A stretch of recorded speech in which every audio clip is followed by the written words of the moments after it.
Bonjour à tous et bienvenue sur Mendex Talks. Je suis Laetitia et aujourd'hui je reçois Olivier Hu, expert en SEO et GEO, pour parler visibilité à l'ère des IA. Salut Olivier! Salut Laetitia. On entend partout parler de ChatGPT, de Gemini, de Perplexity et du fait que ces IA scrapent le web.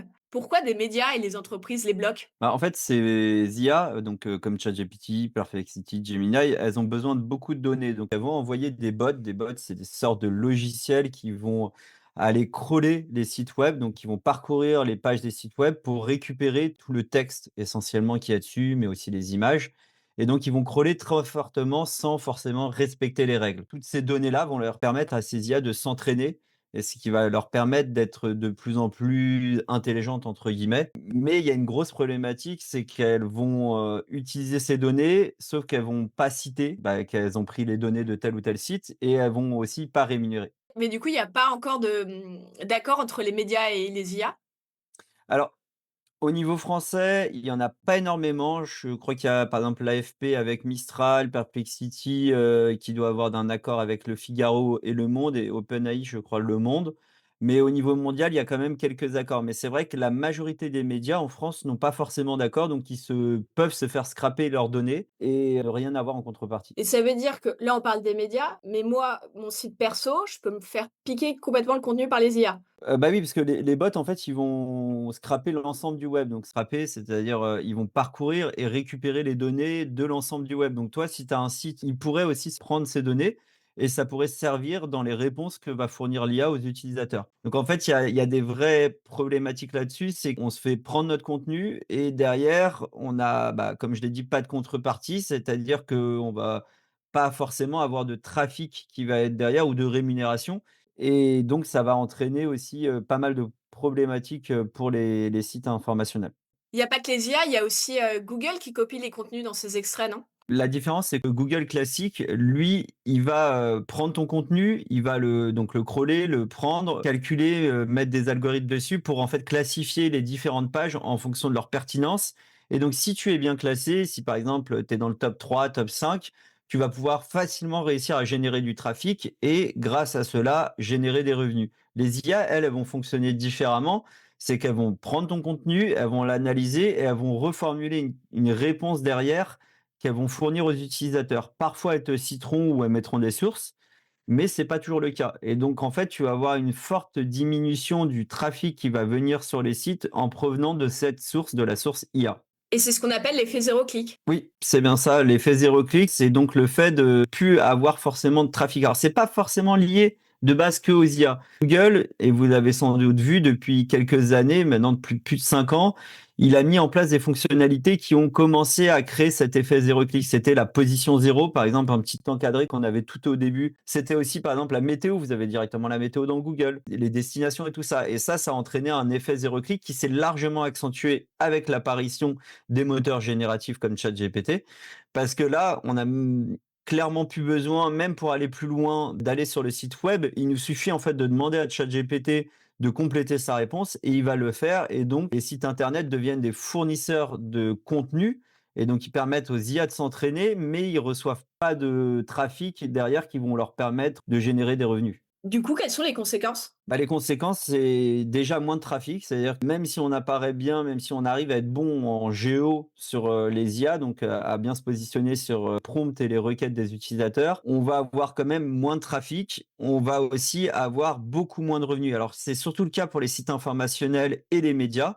C'est-à-dire que eux, pour générer des revenus, ils ont besoin d'avoir des utilisateurs qui vont venir, qui vont voir des pubs et donc voilà, cliquer sur les pubs et ils seront rémunérés comme ça. Cliquer sur des liens d'affiliation et ils sont rémunérés de cette manière-là ou encore par des abonnements.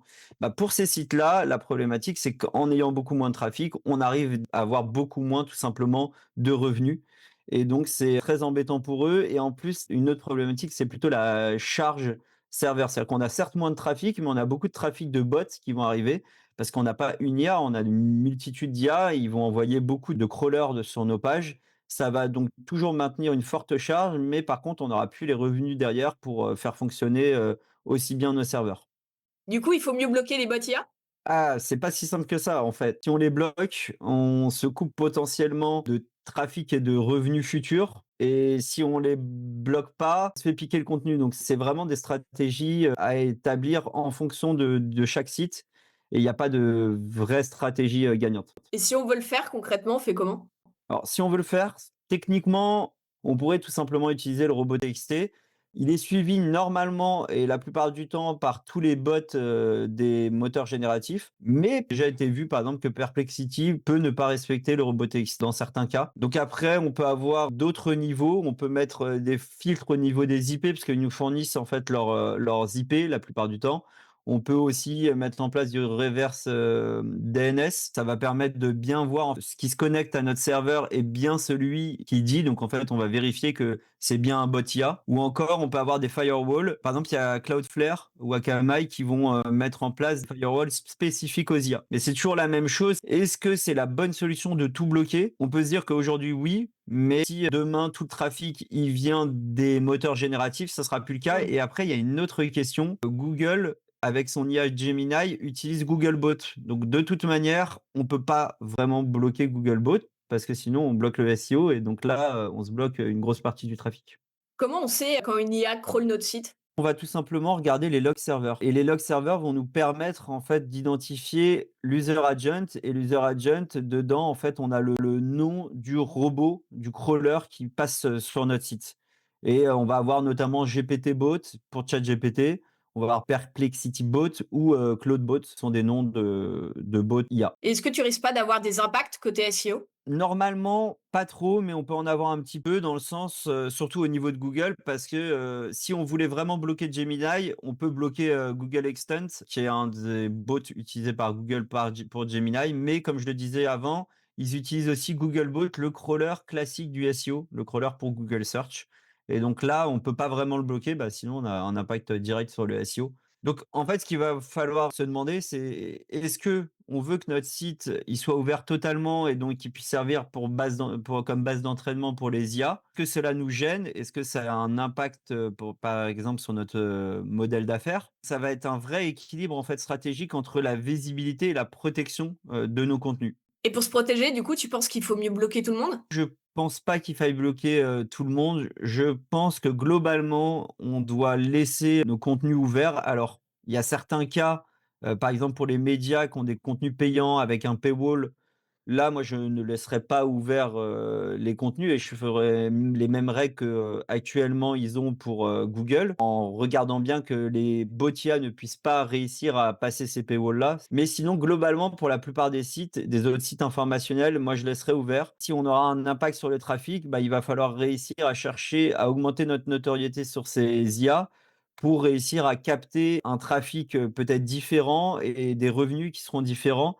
Mais si on bloque tout, en fait, on se ferme une porte et qui sera sans doute des canaux de trafic les plus importants dans le futur. Du coup, ce qu'il faut, c'est garder un équilibre entre, visibilité et protection. Globalement, je dirais, ouvrir la plupart de ces contenus, sauf les contenus qui sont vraiment payants. Ça, on les garde bien fermés et des contenus qui sont confidentiels, on fait bien attention à les fermer comme on pouvait le faire avec Google et le reste, bah, on laisse ouvert et on essaye de s'adapter pour, toujours réussir à générer du revenu et le but, c'est plus forcément de générer purement du trafic, ça va être, d'être connu, d'augmenter sa notoriété pour réussir derrière à avoir du revenu. Merci Olivier, on se revoit très vite pour une prochaine discussion. Merci à toi Laetitia et à bientôt. Si l'épisode vous a plu, n'hésitez pas à vous abonner et on se retrouve prochainement sur Mindex Talks pour d'autres échanges avec des experts.